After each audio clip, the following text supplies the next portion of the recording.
Bine v-am găsit, dragii mei din Zodia Capricorn, oriunde v-ați afla. Bine ați venit tuturor pe canalul meu Tarot Flor de Loto. Numele meu este Nina, pentru cei care nu mă cunosc, și ca de fiecare dată mă bucur tare mult să vă am alături. Azi voi face o lectură atemporală, fără limită de timp, o lectură pe care voi să o puteți urmări oricând doriți sau atunci când apare în viața voastră.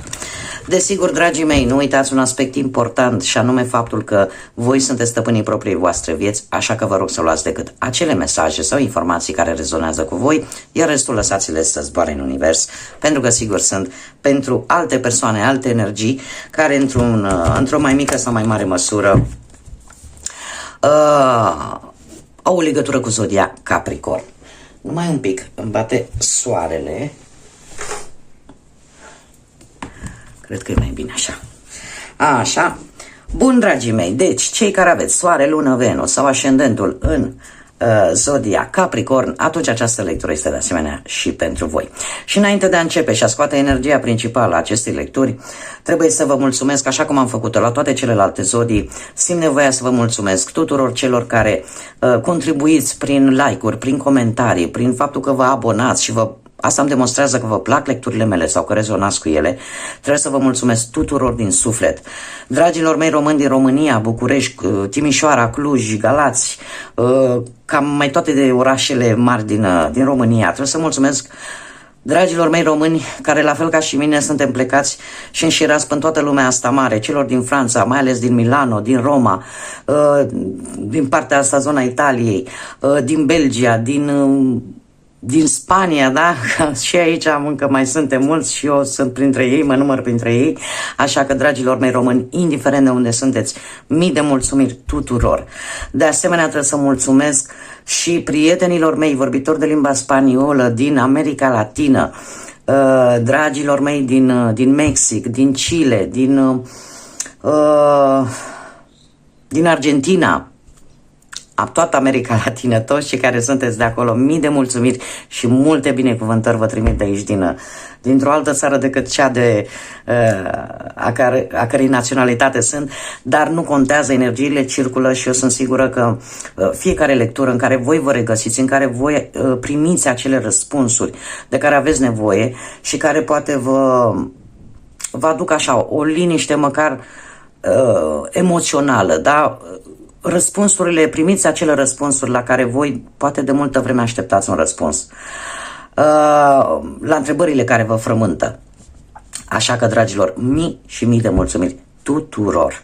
Sunteți minunați și sper ca prin lecturile mele să vă transmit acea energie pozitivă de care fiecare dintre noi câteodată avem atât de multă nevoie. Acum, da, acum putem să începem și haideți să vedem. Opa, chiar a sărit din prima.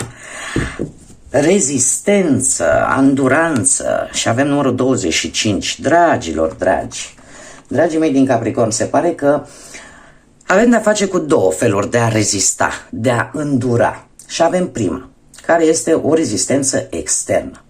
Când ceva nu îți iese, indiferent cât de mult ai încerca. Da? Este prima variantă. Se întâmplă câteodată trebuie să dezvolt un pic, se întâmplă câteodată să tot încercați să faceți un anumit lucru într-o anumită situație, indiferent pe ce aspect al vieții vorbim, și indiferent cât de mult ai încerca, nu-ți iese. Eu vă spun din proprie experiență, lucrul ăsta îmi stă în caracter de foarte mulți ani și m-am învățat minte, ca să zic așa, relativ de curând, de vreo 5 ani încoace, în momentul în care tot încerci același lucru să-l realizezi de mai multe ori și vezi că nu-ți iese. Eu la un moment dat am renunțat pentru că efectiv nu mai găseam variante să o mai fac. Și ce să vezi? La un anumit timp, la o anumită perioadă de timp, de când eu practic m-am oprit și am zis, bun, nu vrea să iasă, nu iese și cu asta basta. Când deja m-am resemnat, vreau să vă spun că acel lucru mi-a venit într-o manieră super neașteptată și fără prea mult efort. Asta îmi spune că sunt lucruri care trebuie să vină într-un timp divin, care nu vin atunci când vrem noi, vin atunci când trebuie, pentru că au un anumit scop. Și am încheiat cu prima variantă de rezistență, de anduranță, da? Mai avem încă o rezistență aceea internă. Când vrem să facem ceva, dar nu o facem. O tot postergăm, o tot amânăm și o tot, hai lasă că o fac mâine, hai lasă că o fac poi mâine. De ce? Poate pentru că nu avem încredere în noi sau poate că nu suntem atât de perseverenți cum ar trebui. Și în felul ăsta nu avansăm. Este o altfel de rezistență, o altfel de opoziție pe care ne-o facem noi înșine. Adică nu ne apucăm de un lucru pentru că îl tot amânăm, pur și simplu. Din N motive, de teamă, de lene, de lipsă de încredere, de ce vreți voi. Acum avem numărul 25. Această energie, acum voi adaptați, care unde vă încadrați. Numărul 25, care prin reducere ne dă un 7 și care ne vorbește de înțelepciune. Ne vorbește de introspecție în interiorul vostru. Ne vorbește de inteligență. Ne vorbește de hotărâre. Da? Și de o gândire foarte profundă. De ce? Pentru că este un număr spiritual. Un număr care ne vorbește de asemenea și de un simț puternic de observație pe care voi ar trebui să vă folosiți de acest spirit puternic de observație. Cum de asemenea ne mai poate vorbi de o creștere spirituală și de foarte multe binecuvântări. Pentru că e posibil ca unii dintre voi să realizați de fapt cam de ce anumite lucruri, indiferent cât ați încercat, nu vă ies sau de ce oare trebuie să tot amânați să faceți anumite lucruri. Haideți să vedem pe plan profesional ce vine pentru dragii mei din Capricorn. Pe parte profesională, exact 3 cărți. Bun. Nu e rău deloc.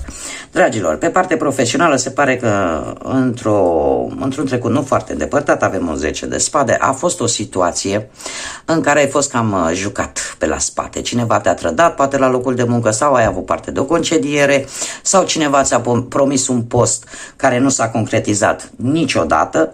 Cert este că ai fost cumva foarte, foarte dezamăgit, foarte rănit de o anumită situație care este relaționată cu partea profesională. În prezent avem un 6 de monede, care îmi vorbește de parte spirituală.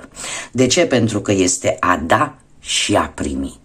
6 de monede în cazul vostru, dragilor, îmi vorbește despre îmbunătățire, despre o creștere. Posibil unii dintre voi să reușiți poate să găsiți un loc de muncă, un job poate mai bine plătit decât cel care l-ați avut înainte. Da? Pentru alții, dacă într-adevăr ați avut ceva probleme la locul de muncă, dacă poate nu toată lumea a fost dat afară, nu? Dar ceva probleme ați avut la locul de muncă, totuși apar îmbunătățiri.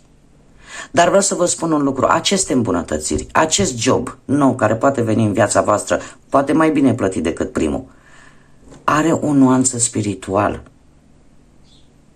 Vine pentru că probabil este reversul medaliei. Dacă voi la rândul vostru, la un moment dat, ați ajutat pe cineva sau ați făcut un gest similar, roata se întoarce. Că da, e rotund să se întoarcă. Și avem un 4 de bâte care vorbește de celebrare, de bucurie. Un 4 de bâte care pe partea asta materială îmi vorbește de îndeplinirea unui obiectiv și greul care va trece. Da? Așa că pe plan profesional, exact ce v-am mai spus, această energie în care de multe ori nu înțelegi de ce, cât de mult ai încercat și cât de mult ai face și vezi că nu-ți iese, că acum știți cum e, că poți să încerci o variantă și să nu funcționeze. Dar uite, dacă mai încerci pe a doua, poate la a treia merge. Dar în momentul în care încerci aproape toate variantele care le ai și vezi că nu-ți iese, deja ești foarte dezamăgit și este ceva perfect normal și logic. Dar lucrurile vor merge bine pe plan profesional. Haideți să vedem pe plan financiar. Un cavaler de bâte. Un cavaler de bâte care îmi vorbește despre surprize bănești. E adevărat, nu cantități foarte mari. pe care voi le-ați cam așteptat, le-ați cam proiectat de mult. Da, să știți că acest succes pe care o să-l aveți și pe plan financiar va crea niște tulburări așa pe lângă voi. De ce? Pentru că e posibil să apară și invidioși. De ce spun acest lucru? Haideți să o luăm cu începutul ca să nu vă duc în ceață. Deci avem acest cavaler de bâte. Un cavaler de bâte care îmi vorbește despre surprize. Cum am mai spus, surprize bănești. Ai tendința câteodată să cam cheltui un pic mai mult decât, sau ai avut tendința poate să cheltui un pic mai mult decât în mod normal. Dar în prezent cu acest doi de bâte aș spune că ești echilibrat. Cumva între ce bănuți intră și ce ies. Este pentru unii probabil va fi sau este un moment prielnic de a cere și voi un pic acolo o mărire de salariu, vreun bonus, vreo bonificație, ceva. Totuși, avem un șapte de bâte, care ne vorbește de posibilități, e adevărat, de creștere materială, dar unde, nu știu, ceva bonusuri care poate să vină în viața voastră, unde tu va trebui să gândești pe termen lung și va trebui să-ți aperi poziția. De ce? Pentru că e posibil să ai pe lângă tine pe acolo niște anumite energii, anumite persoane de care tu chiar să te simți un pic amenințat. Ce vreau să vă spun? Că ușor nu o să vă poată convinge nici poate să le dați ceva bani sau nu știu, poate să fie relaționat cu orice aspect financiar, nu știu, vreo înțelegere, ceva, dar voi sunteți protejați. De ce? Pentru că voi sunteți pe o poziție de putere, da? Adică, știți cum e, cam proverbul ăla, câinii latră, ursul merge, voi vă vedeți de treaba voastră și parcă nu vă mai interesează. Cert este că apar și îmbunătățiri la nivel material. Haideți să vedem pe plan sentimental pentru cei care sunteți într-o pereche formată și avem o regină de cupe, nu știu dacă zodiile de apă să vă spună ceva, Rac, Pești sau Scorpion.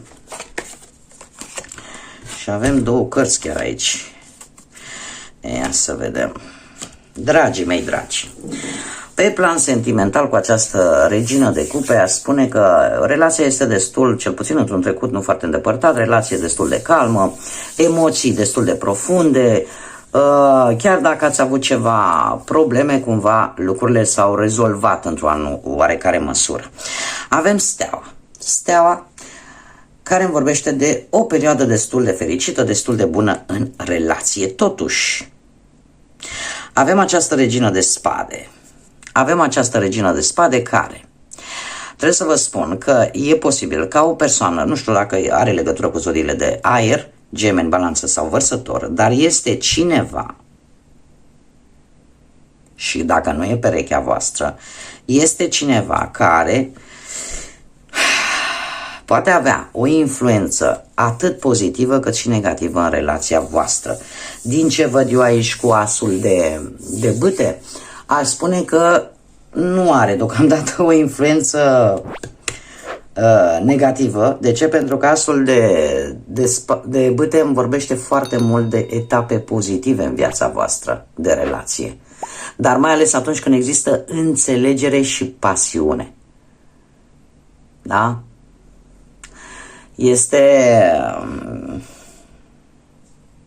Și o să mai spune un lucru, nu știu, posibil să supăr pe careva dintre voi, dar există aici o persoană care e posibil să vă iubească în secret pe voi și să nu trăiască anumite sentimente în secret vis-a-vis de voi. Și trebuie să vă spun acest lucru. Dar la voi relația este una bazată pe sentimente, este una bazată pe lucruri frumoase, pe multă pasiune, spune chiar. Și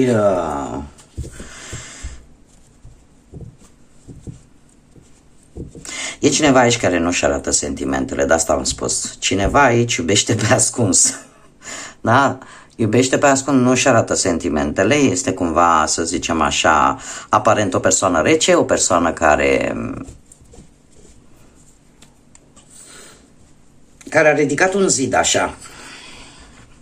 Posibil să fie ori vreo prietenă comună, habar n-am. Nu vreau să intru mai mult în detalii decât îmi spun cărțile. Dar, în general, relația, de moment cel puțin, este în echilibru. Da? Nu este nimic deosebit. Haideți să vedem pentru cei care sunteți singurei, dragii mei.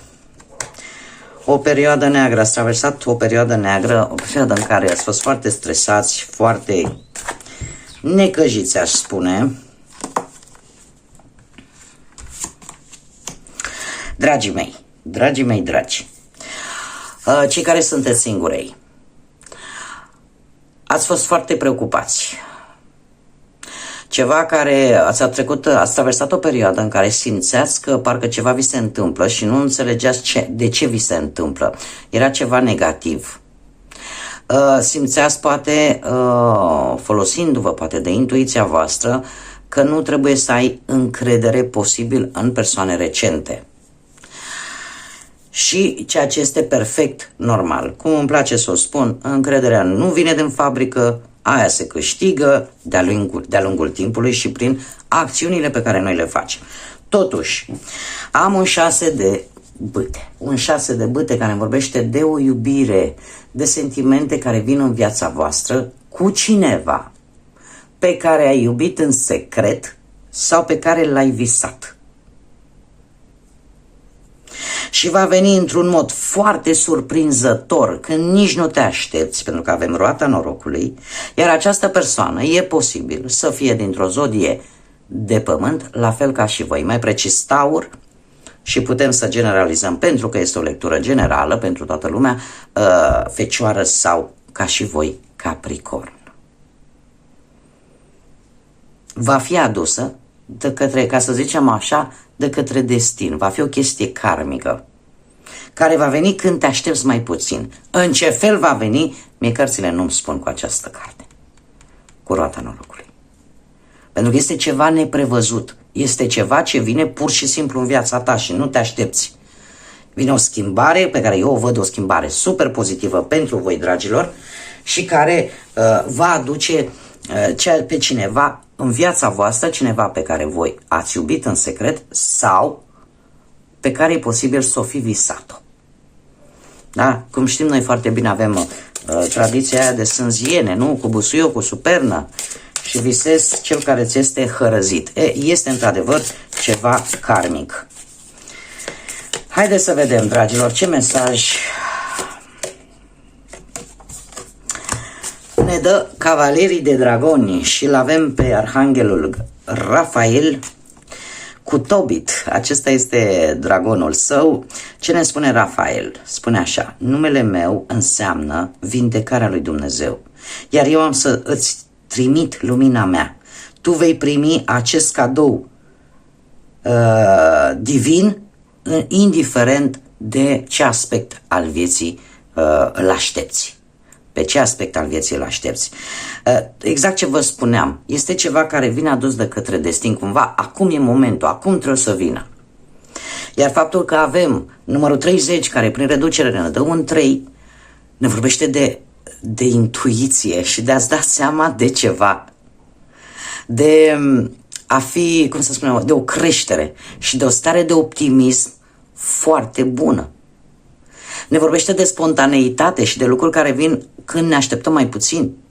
E posibil, unii dintre voi, să treceți prin situația în care să apară în viața voastră o situație care va implica poate mai multe persoane. Numai un moment. Ce să fac? Mai primesc tot felul de mesaje și pe telefon. Bun, dragii mei, de la copiii mei, și trebuie să fiu atentă în permanență, le duc grija. Bun, dragii mei, haideți să vedem. Deci, Rafael este cel care vă va ghida și cel care vă va trimite această lumină atât de frumoasă și atât de faină. Acum, am o surpriză pentru voi, la fel ca și pentru celelalte zodii, o fac și la voi, logic, nu rămâneți mai prejos. Am acest pachet de cărți care are gânduri ascunse, posibil, și ale voastre, posibil și altor persoane pe care niciodată probabil că nu o să le spuneți sau nu o să le auziți. Ce vreau eu? Vreau să vă las pe voi să vă folosiți intuiția și să simțiți care din aceste 3 gânduri, pentru că vor fi 3 mesaje, sunt pentru voi. Și avem primul mesaj. Încerc să-mi distrag atenția eu însumi sau eu însămi pentru a evita să mă gândesc la tine. Da, încearcă să facă orice altceva, numai să nu se gândească la voi.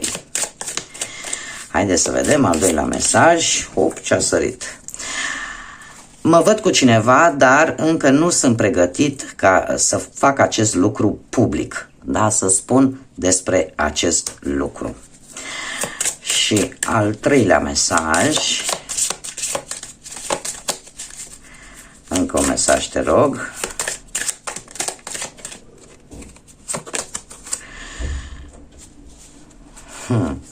Depind foarte mult de tine, tocmai de aceea nu pot să te las să pleci. Numai un moment, se pare că... Gata, am rezolvat, îmi cer mii de scuze pentru acest zgomot, nu știu de ce mă lasă să termină foarte repede bateria. Deci unde a rămas la al treilea mesaj, depind de tine prea mult ca să te pot lăsa să pleci. Cred că am probleme cu codependența. Asta ce înseamnă? Cineva care poate simte ori voi, ori cealaltă persoană cumva simte efectiv că nu poate continua fără voi sau voi nu puteți continua fără cealaltă persoană. În momentul în care simți că ești legat de o anumită persoană atât de extrem, atunci apare codependența. Asta înseamnă că e ca și cum să vă explic eu? Eu am trecut printr-o fază de genul ăsta. Și motivul meu, de exemplu, în situația respectivă a fost că mi-era teamă că n-am să pot să mă descurc singură. Ăsta era singurul motiv, la mine, de exemplu. Pentru voi, poate să fie oricare altul. Dar aveam senzația că și eram într-o relație super, super toxică. Dar de teama de a... Așa credeam eu în mintea mea, că dacă preferam să accept acele lucruri negative care îmi făceau viața un calvar, din simplu motiv că mi-era teamă că n-am să pot să mă descurc. Și nu era vorba numai de mine, era vorba și de copii. Știți? Era o altă situație. Posibil ca la unii dintre voi să fie și la fel ca și în situația mea. Dar deja era o stare de codependență din cauza fricii. În cazul meu. În cazul vostru poate să fie altă. Dar indiferent cum o dai, pentru că viața mea a demonstrat că sunt atât de puternică cum nici nu vă puteți imagina. Pentru că la un moment dat a trebuit să rămân singură. Și mi-am dovedit mie că de fapt sunt mai puternică decât nici măcar gândeam. Dar asta depinde de fiecare dintre voi, dacă vreți să ieșiți din această stare de codependență sau dacă persoanele voastre de interes vor să iasă din această stare de codependență. Bun, dragii mei, aceasta a fost lectura, acestea au fost mesajele. Eu vă mulțumesc din suflet pentru atenția acordată, pentru faptul că sunteți aici de fiecare dată atunci când public lecturi noi. Nu uitați, dragilor, dacă ați rezonat, dacă v-a plăcut, cei care nu sunteți abonați, vă aștept cu foarte mare drag să mărim această comunitate frumoasă a florilor de lotus, cum de asemenea, desigur, dacă rezonați, dacă vă plac lecturile mele, nu ezitați, lăsați un like sau lăsați un comentariu, indiferent de ce naționalitate sunteți și vreți să lăsați un comentariu, sunteți liberi să o faceți pentru că l-avem pe Google Translate care ne va ajuta și mă va ajuta pe mine să înțeleg ceea ce vreți să-mi spuneți și de asemenea să vă pot răspunde înapoi. Așa că mii de mulțumiri tuturor încă o dată, numai bine vă doresc o perioadă în care să vă dați seama cam ce trebuie să faceți, de multă înțelepciune și numai vești bune vă doresc. Până data viitoare, să fiți iubiți, dragilor!